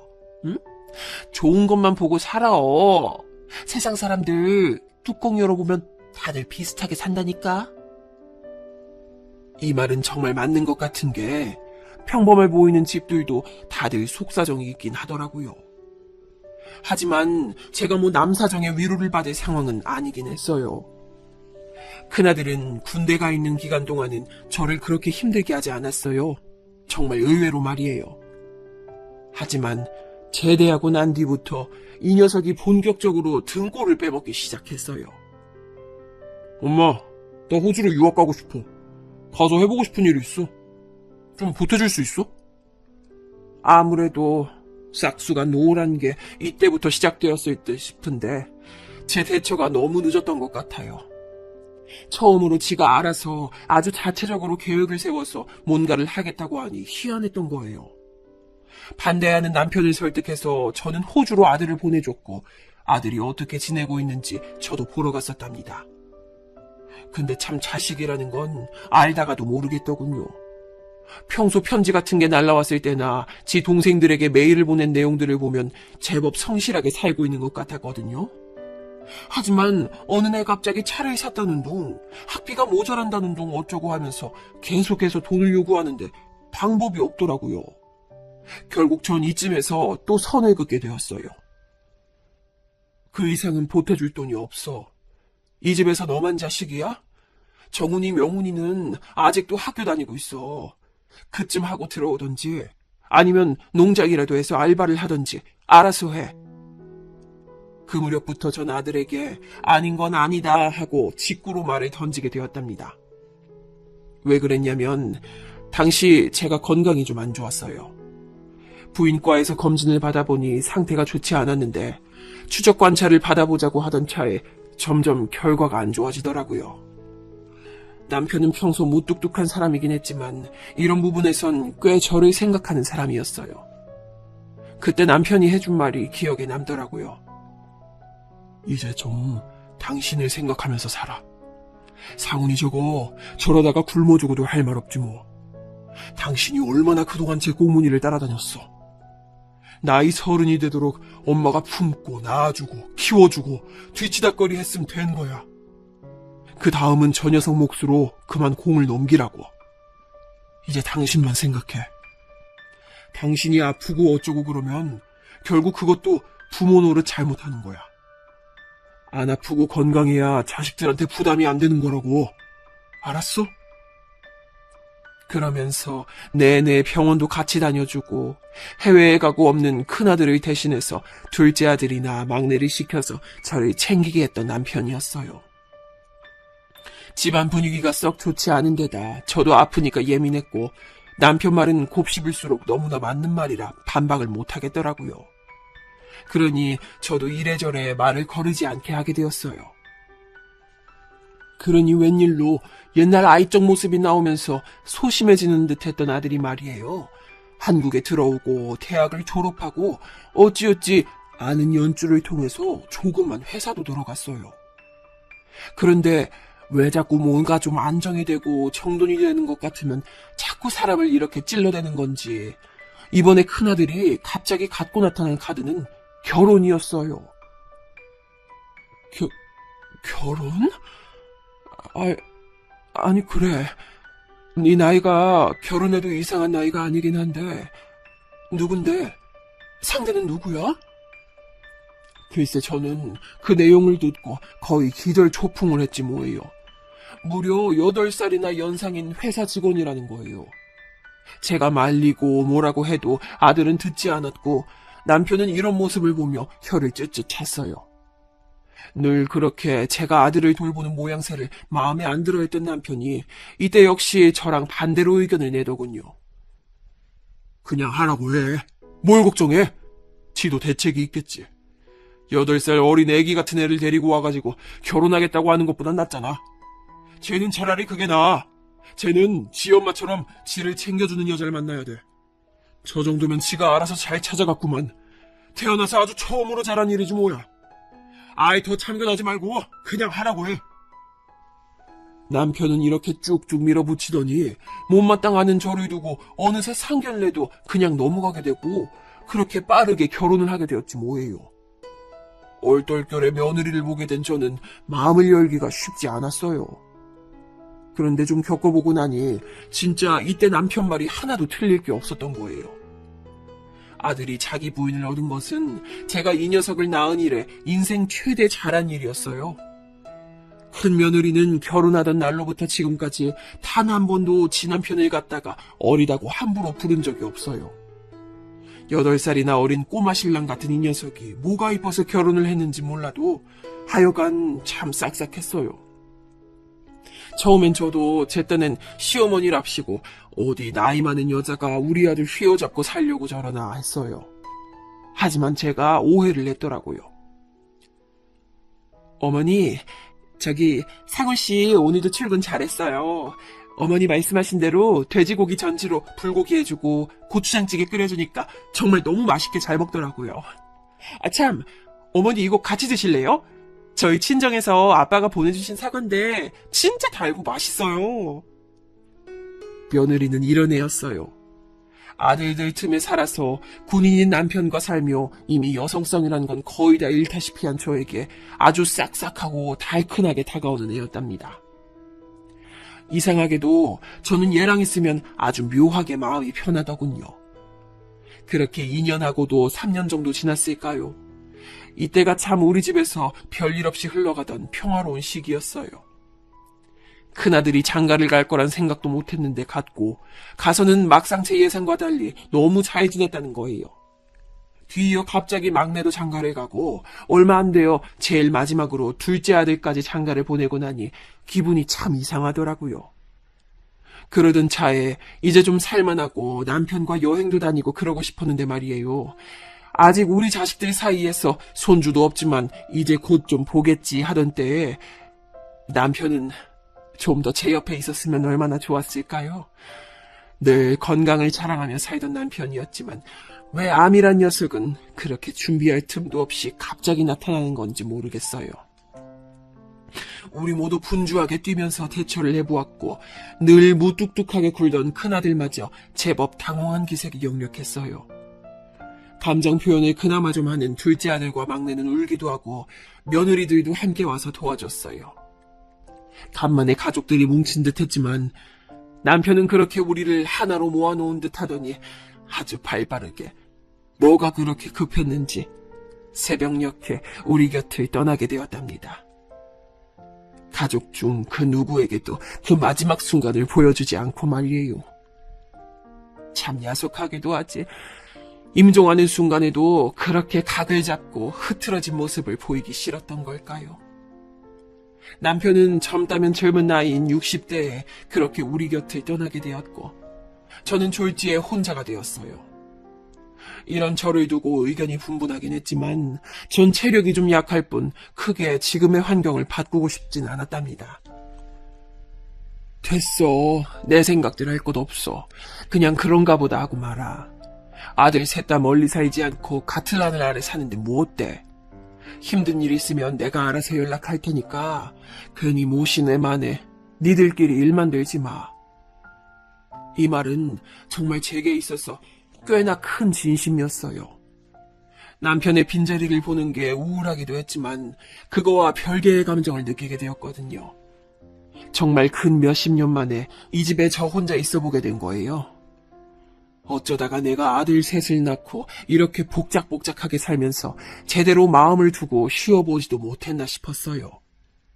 집을 치우고 정리를 하고 어쩌다 보니 남편을 보낸 슬픔과 함께 간혹 조금씩 여백의 틈이 있어 그런대로 전 이 시간들을 보내게 되었답니다. 근데 그러다 보니 딱히 큰 불편은 없지만 아무래도 집이 너무 크게 느껴지는 것 같았어요. 지방에는 큰언니네가 살고 있는데 왠지 그쪽으로 가고 싶더라고요. 더 이상 제 손길이 없으면 안 되는 자식들을 끼고 있는 것도 아니니 그냥 전 너무 크게 생각지 않고 정리를 했어요. 그러면서 애들에게 이런저런 얘기를 하고 대충 우리 집이 굴러가는 상황, 재산이나 이런 것들에 대해서 아들 셋에게 말을 하긴 했답니다. 근데 이때 갑자기 큰아들이 이러는 거예요. 엄마, 그러지 말고 우리 집에 와 있어. 가긴 어딜 가. 아들이 하나도 아니고 셋이나 있는데 그냥 같이 살면 되잖아. 뭐야, 너 네 마누라한테는 물어보고 하는 말이야? 요즘 같은 때에 함부로 시어머니 모시고 살자 소리하는 거 아니야. 니들끼리나 잘 살아. 엄마 정말 힘들고 불편하면 그때 말할게. 지금은 됐어. 늙은이 취급하지 마. 그러면서 저는 그냥 넘겨버렸어요. 한편으론 이런 소리도 할 줄 아는구나 싶어서 기특하기도 했는데 제가 지방에 내려온 지 얼마 안 되어 아주 뒤통수를 세게 내리치듯 사고를 쳐버렸어요. 엄마 그게 수중에 돈 얼마 없어? 내가 사업을 했는데 말이야. 아니 이것만 매달린 건 아니야. 엄마 나 회사 잘 다니고 있는 거 알지? 그거 다니면서 부업으로 한 거라고. 근데 돈이 좀 필요해서 엄마한텐 얘기 안 하고 내가 대출을 받았거든. 근데 아무튼 지금 좀 상황이 꼬였어. 내가 오래 안 넘기고 갚을게 엄마. 좀 도와줄 수 있어? 이렇게 말하면서 뭔 말 같지도 않은 금액을 말하는 거예요. 당연히 전 거절을 해버렸지만 이 녀석과 같이 살고 있는 며느리가 순간적으로 신경이 쓰이더라고요. 아무리 봐도 그간 봐온 며느리의 인상은 적어도 이 녀석보다는 됨됨이가 나았으니까 말이에요. 괜히 이 녀석 때문에 마음고생하고 있는 건 아닌가 싶어 신경이 쓰이더라고요. 얘, 상훈이 녀석 사업한다고 빚을 얻었다면서. 내가 진짜 너 볼 면목이 없다. 너는 대체 얘가 뭐가 좋다고 같이 사니? 내가 진짜 너한테 다 미안해 죽겠다, 정말. 정말 한없이 미안한 마음으로 저는 이렇게 사과를 냈고, 며느리도 확실히 좀 힘들긴 힘들어 보이더라고요. 아이고, 어머니, 아닌 게 아니라 지금 좀 힘들긴 해요. 이 사람 집에 자주 안 들어오고 보통 속을 썩이는 게 아니에요. 연락이 아예 안 되고 있어요. 이 말에 정말 너무 미안하고 울컥한 거예요. 어린 남편이랑 잘 맞춰 살겠다고 나름 노력하고 있는 지부인을 갖다가 이렇게 속 썩여서야 되겠느냐고요. 도저히 이런 꼴을 보고 싶지 않아서 이때 어쩔 수 없이 정말 마지막이다 하는 마음으로 저는 큰아들에게 돈을 얼마 주게 되었답니다. 그 사실을 어떻게 빠르게 알았던지 큰며느리한테 제깍 전화가 걸려왔어요. 어머니, 상훈 씨한테 돈 보내주셨다면서요. 아, 참 왜 그러셨어요. 저 고생시킨다고 뭐라고 하셨다는데 설마 그게 이유는 아니시죠? 아들 녀석은 그냥 조용히 받고 말 것이지 가타부타 또 지 마누라한테 얘기를 다 했더군요. 예, 아니야. 그런 거 신경 쓰지 마. 이번이 정말 마지막이야. 난 이제 줄 돈도 없어. 이제 니들끼리 알아서들 잘 살아. 난 모른다, 어? 며느리 말이 틀린 게 아닌 것이 저는 진짜 볼 면목이 없더라고요. 솔직히 며느리는 우리 남편이 아플 때의 기간이 길지 않긴 했지만 그때 정말 지극정성으로 잘했어요. 매일같이 와서 반찬 챙기고 이때 자기도 난임으로 고생하고 있었으면서 버스를 타고 오갔다니까요.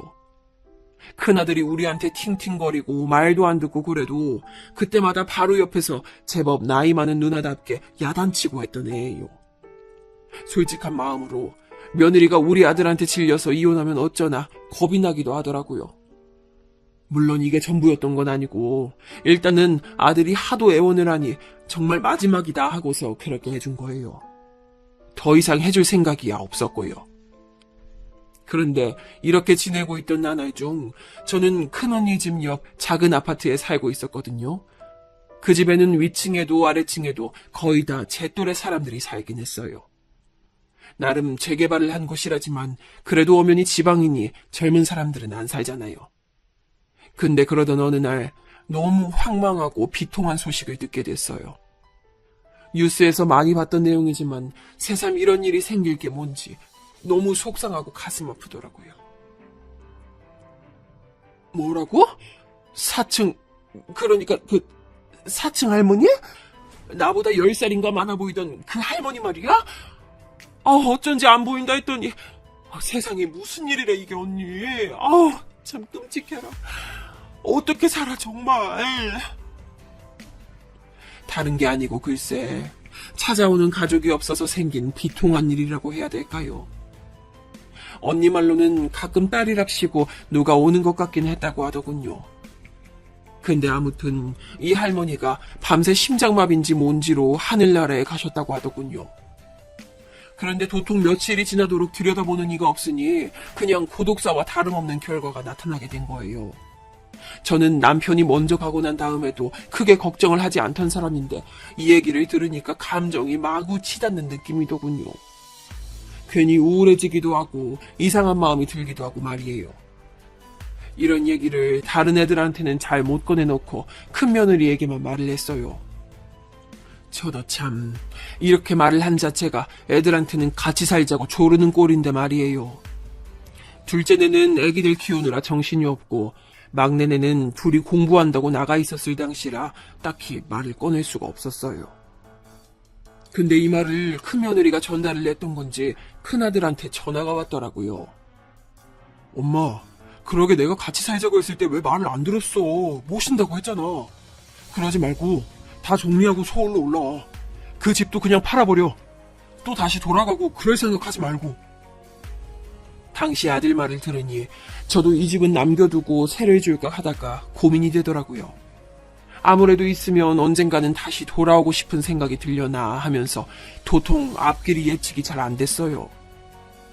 아무래도 한 건물에 살고 있는 사람에게, 그것도 얼굴을 마주쳤던 분에게 그런 일이 생겼다니 보통 마음이 뒤숭숭한 게 아니었거든요. 아무튼 일은 어찌어찌 진행이 되어 큰아들네 가게 되었고 둘째랑 막내한테도 그리 알렸어요. 애들은 어떻게 일이 그렇게 되었나 놀라워하면서도 협의가 되었으니 잘 됐다는 반응이더군요. 형이 엄마 오시라고 했어? 웬일이래? 형치고 대단하네. 난 엄마 우리 형 언제 철드나 했거든. 솔직히 말이야, 형 돈 별로 없는 것 같아.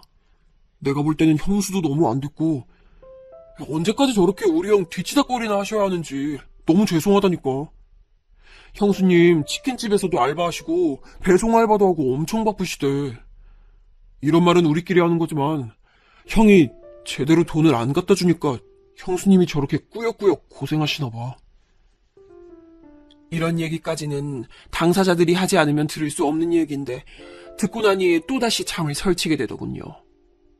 그래도 내가 이번에 가서 아들네 살게 되면 이래저래 살림을 합친다고 생각해서 얼마 줘야겠다 싶었어요. 며느리도 고생하고 있고 큰아들도 여지껏 살아온 일에 가장 큰 결심을 했으니 나름 그걸 칭찬해주는 의미에서 말이에요. 그래서 이 내용을 말했더니 큰아들도 꽤 놀라더라고요. 아니 엄마, 근데 진짜 괜찮은 거야? 엄마 딴엔 얼마 안 된다고 해도 2억이면 엄청 큰 돈인데 그렇게 무리해도 괜찮겠어? 사실 내가 엄마한테 말은 안 했는데 지금 상황이 안 좋아서 나도 밤에 대리 뛰고 바쁘기는 하거든. 지금 와이프랑도 썩 사이가 좋지 않아. 그래도 그 와중에 엄마가 너무 힘들어하는 것 같길래 모시기로 한 거야. 에휴, 이런 상황 안에 있었다는데 제가 괜시리 부담이 된 건 아닌지 신경이 쓰이기도 하고 이래저래 고민하면서 움직이게 되었답니다. 당장 아들네가 살고 있는 빌라에 제 돈까지 얹어서 대출을 좀 더 받으면 그래도 세 식구가 아주 조금은 더 넓혀서 있을 것 같은 생각이 들더라고요. 사실 큰아들한테는 우리가 얘 장가 보내면서 크게 신경을 못 써줬어요. 워낙에 제 속을 썩이기도 했고 갑작스레 했기 때문에 제대로 알아봐줄 틈도 없이 급히 집만 구해다 주었거든요. 둘째랑 막내 할 때는 그나마 큰아들 장가 보내봤던 감을 갖고 적어도 얘보다는 형편이 나은 집을 구해줬었어요. 그런데 셋 중에 제일 형편이 안 나아지고 어릴 때나 지금이나 여전히 고생스레 살고 있는 걸 보니까 제가 마음이 편치 않은 거예요. 게다가 살림도 합치게 되었으니 무리해서 거의 전 재산이나 다름없는 많다면 많고 적다면 적은 2억을 아들에게 해주게 되었어요. 그리고 이제 제가 올라가려고 하던 날에 아들이 서울역에서 보자고 데리러 온다고 하더라고요. 며느리랑도 전날 연락을 했고 전날 저는 큰언니네서 자면서 이런저런 어릴 때 얘기도 나누고 참 많은 말들을 했어요. 상황이 좋을 때 가는 건 아니지만 그래도 자식 곁에 가서 사는 게 얼마나 좋냐면서 큰언니는 온갖 축복을 빌어주었답니다. 그런데 말이에요. 이날 있잖아요. 저는 정말 제 생에 2번 다시 잊지 못할 아주 경악할 만한 경험을 하게 되었어요. 이날의 잔상이 아직도 제 안에 너무 깊게 파이고 남아있어서 아직도 상처가 낫지 않았고요. 이 긴 얘기를 하게 된 건 결국 전부 이날의 일 때문이랍니다. 이날 무슨 일이 있었냐면 제 큰아들이 말이에요. 그 녀석 정말 차마 제 자식이라고 이쯤 와서 부르기도 이제 참 징글징글한 녀석이에요. 그날 낮 1시에 만나기로 했던 서울역에 있죠? 정말 코빼기도 비추지 않고 나타나지 않았어요. 제가 한참을 서성이며 기다리고 전화를 그렇게나 걸어댔는데 연결도 안 됐고 기다린 지 30분쯤 지나서부터는 전화기가 아예 꺼져버리더군요. 이쯤 되니 복잡한 마음에 큰며느리에게 전화를 걸었는데 글쎄 얘도 놀라는 거예요. 그게 무슨 말씀이세요, 어머니? 와, 세상에, 이 사람 거기 안 갔어요? 저한테 간다고 말하고 갔는데. 아니 근데 근데 어머니, 참 이렇게 어머니 아들에 대해 말씀드리기도 뭐하지만요. 저는 뭐랄까, 예상이 안 된 일은 아니었는데 말이에요, 어머니. 며느리는 거의 다 내려놓고 포기한 사람인 양 아주 허탈하게 말을 하더군요. 사실상 가족이고 부모인 저보다 남인 며느리 입장에선 우리 아들이 더 객관적으로 파악이 됐나 봐요. 돈으로 여러모로 고생을 하고 끌려다니는 듯 하더니 정신없이 빚만 자꾸 늘려가더라는 겁니다. 자기가 볼 땐 부족한 자존감을 그렇게 채우고 싶었던 것 같다나요. 대강 이런 얘기는 이날 저녁이 되어서 나타난 며느리와 함께 택시로 가는 중에 들은 얘기였어요. 그렇게 전 아들이 없는 빈집에, 며칠이 지나도 아들이 돌아오지 않는 그 집에 며느리와 단둘이 우두커니 있게 되었어요. 며느리는 별말 않고 저와 있으면서 밥도 차려주고 신경을 써주었지만 제가 어찌 먹고 자고 할 수 있었겠어요. 아들은 저에게 2억을 받아서는 그 길로 나타나지 않았어요. 뭔가 힌트를 준 것도 없고 조금의 연락도 닿지 않았단 말이에요.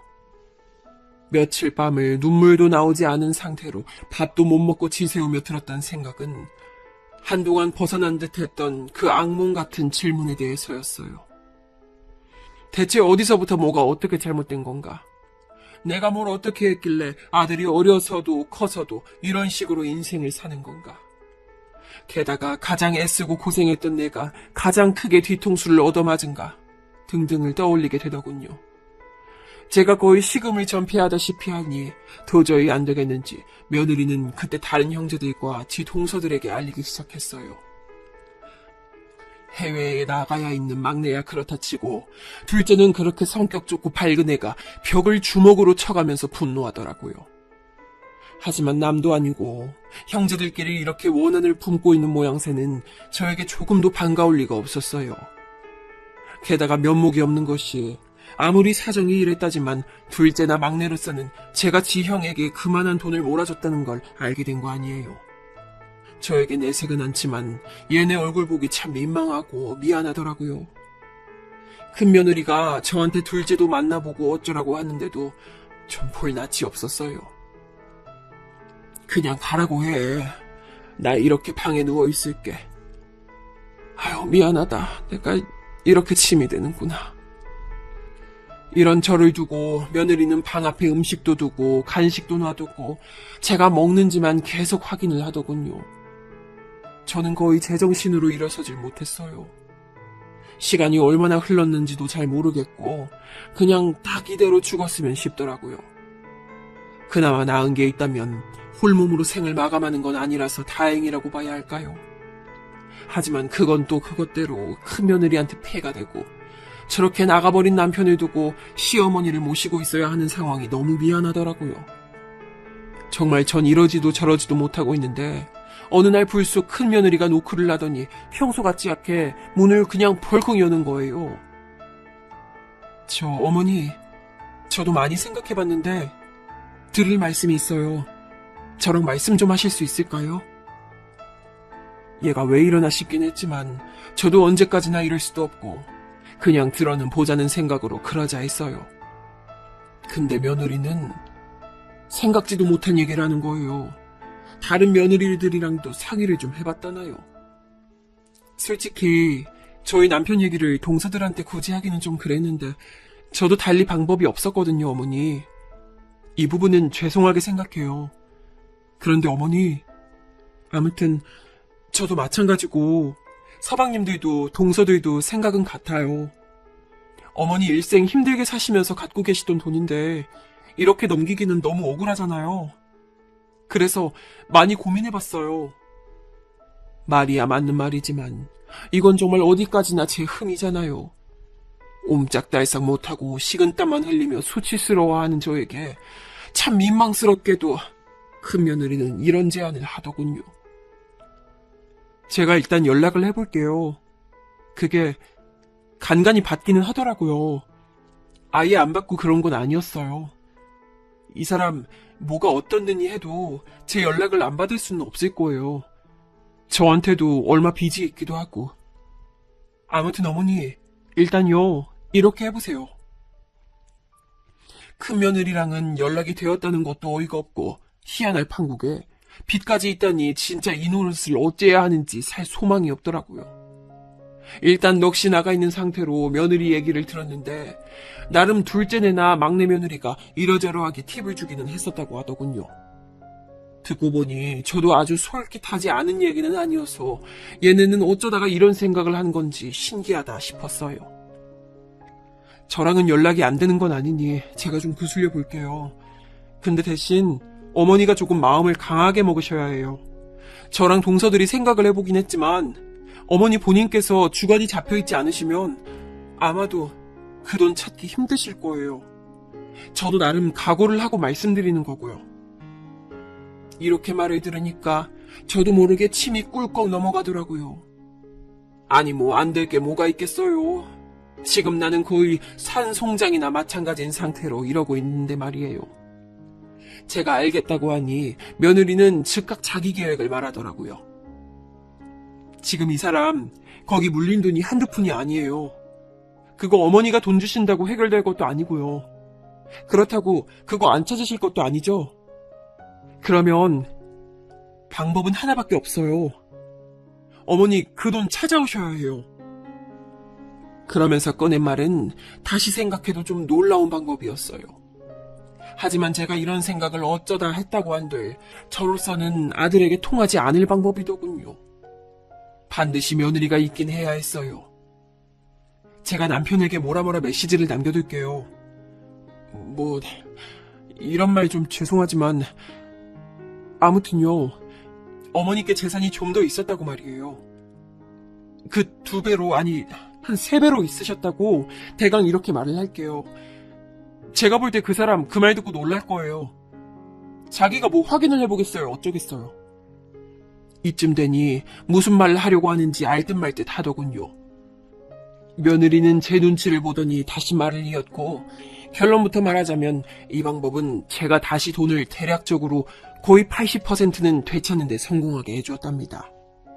며느리가 말한 방법은 아들에게 돈이 좀 더 있는 척을 한 다음 줄 것처럼 굴라는 거예요.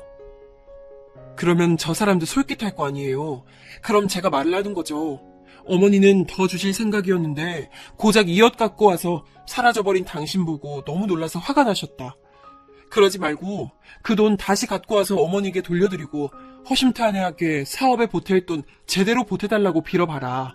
이렇게 말이에요. 이렇게까지 해야 되나 싶고 저도 어이가 없긴 한데 아무리 봐도 이건 아닌 것 같아요, 어머니. 정말 저 사람 저렇게 두면 안 돼요, 어머니. 한번 된통 당해보고 지도 저 빚쟁이들한테 시달리고 힘들어봐야 악쓰고 나올 거예요. 이 방법은 몇 번을 제가 머리 굴려 생각해봐도 그럴듯했어요. 그리고 실제로 받아들여질 수도 있겠다는 감도 들었고요. 이때 끝 말미에 큰며느리는 이것도 알아두시라면서 심호흡을 하고 말을 하더군요.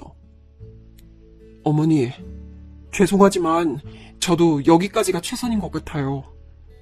보다 정말 아닌 것 같고 그리고 어머니가 저에겐 없는 친정엄마처럼 잘해주고 챙겨주셔서 그런데 이렇게 고생하시는 걸 보니 너무 마음이 안 좋아서 이렇게까지 움직이게 됐어요. 그런데 어머니, 이해해 주세요. 죄송해요. 저는 이후에 이제 이 사람과는 다른 길을 가려고 해요. 마음에 안 드셔도 조금만 이해해 주세요. 큰며느리는 그렇게 말을 하면서 제 눈을 제대로 보지 못하더라고요. 떠듬떠듬 머쓱하게 건네는 그 말을 들으며 제가 뭔 말을 더 할 수 있겠어요. 그냥 알았다고, 그동안 너무 고생했고 미안하다고 어깨만 살짝 잡아줄 수밖에 없었어요. 이후로 벌어진 일들은 정말 며느리가 말했던 상황 그대로 마치 무슨 지도를 보고 걸어가듯 그대로 이어지더군요. 아들은 집으로 들어와서는 여전히 그 속 터지는 얼굴과 목소리로 발발 기며 빌어대는데 그 모습을 보며 제 안에서는 여러모로 피 섞인 울음이 끓어올랐어요. 모르겠네요. 이게 무슨 감정인지. 동정도 애증도 무엇도 아닌 뭔가 아들 자체보다는 제 자신에 대해 끌어오르는 혐오랄까. 어디에 이 방향을 맞춰야 할지 알 수가 없었어요. 일단은 그리하여 저는 몇백만 원을 제외하고 거의 2억을 다 돌려받게 되었답니다. 제 예상이나 큰며느리 예상이나 분명히 반 이상 썼을 텐데 저한테 더 큰 돈을 받아갈 셈으로 어찌어찌 또 어디서 빌려오지 않았겠어요. 하여간 저는 그렇게 아들 앞에서 별말을 하지 않고 그저 얼마 더 있는 척만 하면서 그 돈을 다시 돌려받았고요. 그 집에서 쿨쿨 자고 있는 아들을 두고 그대로 짐을 싸서 다시 큰언니네로 내려오게 되었답니다. 언니야 이런 사정을 전혀 모르고 있었고 그냥 제가 자기 보러 놀러 온 줄 알고 있던 차에 거의 1시간 가까이 통곡만 하는 제 모습을 보며 말을 잇지 못했어요. 이후로 아들은 그때 서울역에서 지 엄마 코빼기도 보려 하지 않고 근처도 안 왔으면서 제가 말도 없이 사라진 걸 알고 전화기에 불이 나도록 전화를 해대더군요. 전 그렇게 마음고생을 하던 동안 수없이도 속으로 삼키고 허공에 해댔던 그 피 맺힌 말을 전화로 토해냈어요. 야, 이 새끼야! 너 말이야! 너가 지금 나한테 따질 때냐, 어? 너! 내 돈 갖고 그렇게 도망간 거 내가 복잡하게 소송하고 힘들게 할까 하다가 그냥 이렇게 한 거야. 돈 쥐뿔도 없어서 죽겠다며. 어디 돈 더 드는 짓해서 또 토해낼래, 어? 그러자 아들은 말이 없더니 얼마 지나 전화를 끊어버렸는데요. 솔직히 받아줄 것도 아니었지만 저에게 전혀 뉘우침도 사과도 할 줄 모르는 아들의 그 무심함을 보니 너무 제 인생이 피로하고 징그럽게 느껴지더라고요. 큰며느리는 이혼하고 자기 친정에 갔지만 간간히 전화를 해오고 있고 둘째와 막내네만 연락을 해오고 있지만 적어도 요즘 같은 때에는 아무도 만나고 싶지가 않아요. 그냥 큰언니 집에서 이래저래 양해를 구하고 그냥 지내고 있습니다. 언니는 제가 큰일 날 것 같은지 당분간 딴 데 집 구할 생각 말고 언니네 있으라고 해요. 다 큰 조카들이 있는데 얘네들 보기도 창피하지만 가능한 한 너무 많은 생각은 안 하려고 해요. 사실 뭐가 그리 큰 소용이 있겠냐 싶지만 그나마 돈이라도 며느리들이 머리 맞대고 나름 생각해준 계획으로 찾았어요. 하지만 그뿐이에요. 그냥 돈이라도 제 근처에 남은 것뿐입니다. 인생이 너무 황망하고 고슬프게 느껴져서 마음을 추스르기가 힘드네요. 인생 한심하게 살았다고 저를 욕하셔도 할 말이 없어요. 그냥 그렇게 알고 살아가겠습니다.